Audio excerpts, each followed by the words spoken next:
Welcome to the Master Tech Lou channel. I am Lou, and today I'm diagnosing a vibration, whether you have a vibration when the car is just in park and it's idling, or whether you put it in gear and it's vibrating. I can tell you why. Now, this is a Mercedes-Benz that I'm working on. However, this applies to all vehicles. All vehicles have engine and transmission mounts, whether it be front-wheel drive, rear-wheel drive, all-wheel drive, doesn't matter. They all have engine suspension. So on this rear-wheel drive Mercedes diesel, there's one engine mount right there, and the other engine mount is right over there. The transmission mount is back here at the back of the trans. All right.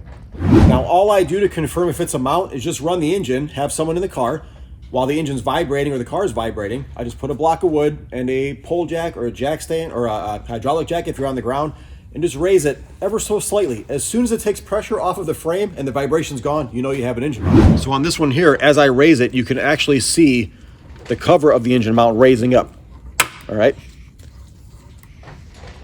But on this other side, when I jack it up, it doesn't move at all, which tells me that the passenger side engine mount has failed.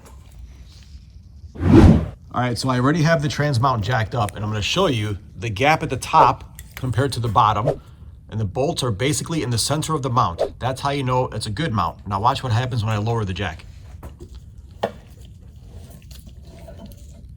That's it. So the transmission is basically resting on the frame.